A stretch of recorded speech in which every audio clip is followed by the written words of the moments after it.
Yeah, that is the big question. I don't know how she is. I don't have any contact with her. Yesterday, when we managed to see her for that brief period of time, she knew us.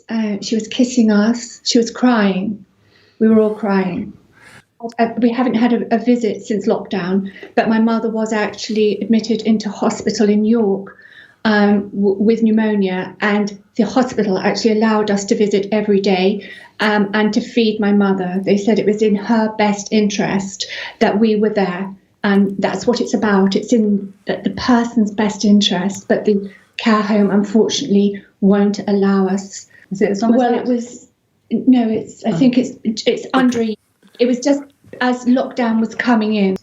What the situation is that we don't have power of attorney for her welfare. We only have. So this is something again that your listeners really need to be aware of. It's if a relative, for want of a better expression, loses their mind, then this question of power of attorney needs to be in place. And if it's not, then decisions have to be made with the family and with the local authorities. However, what we found during lockdown is that our voices are not being heard. We are being cut out of decision-making processes with my grandmother. It took the police to tell us that my nan had a new social worker. We were told that we weren't on the correct paperwork.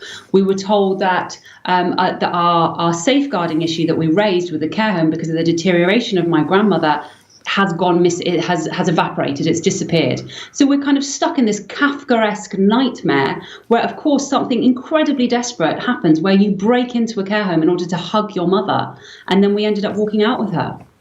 Yes, I desperately want to care for my mother at home, which they're not allowing me to do. I am a trained nurse in looking after the elderly.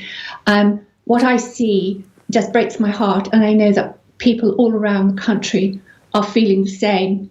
Exactly. And I think what's really important, I'm not alone. Like, there are thousands and thousands of families at the moment that are in this position under this guise of protecting and under this guise of saving lives. I find it sickening, because let's just be clear about something here. The number one killer still in the UK, according to the Office of National Statistics, is dementia. However, interestingly, that number is at its lowest in a 5-year average. And that is because we are pointing deaths to COVID. Yep.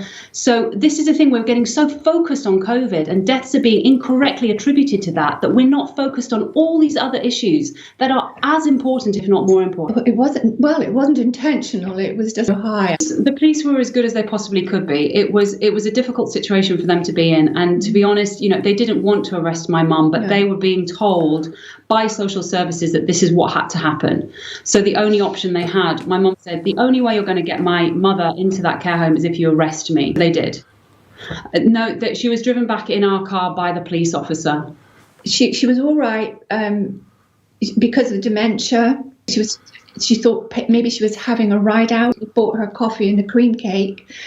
And she was enjoying a cream cake. I mean, she was really happy to see us, and she, when we unfortunately had to hand her back into the care home, we just quite calmly said, you're going to go and have your tea now, and we'll see you later. But of course, we're not going to see her later, and this is what families across the country are in the same position. I actually have praise for the policemen. I mean, I do appreciate the difficult position they were in. I think they were very sympathetic with us. I think one of the policemen as well had a very sad story about his marriage together. And so although it was horrible and I didn't like the handcuffs and the whole thing, I was so concerned about I was in the middle. I had them on during the ride back to the care home. We need to challenge the worst virus that we currently have in this country, and that is fear.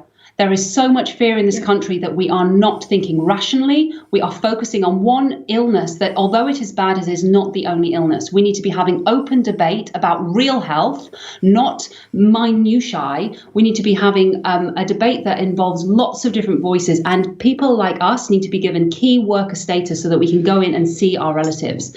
This narrative of fear and of shutting down and shutting up and staying safe needs to shift to living life. Not saving life, but living life. Collateral damage that is being caused to families across the country is huge.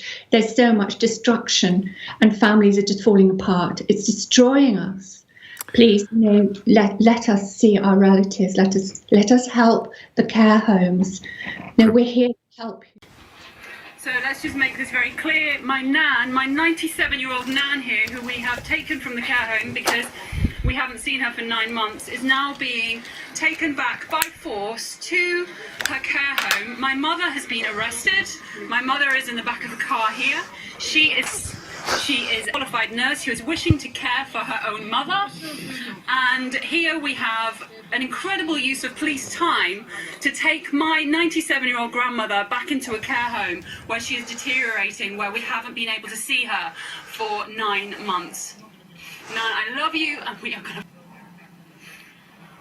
Yeah, because you know why we're not gonna stop filming this? Because everyone needs to see how ridiculous this situation is.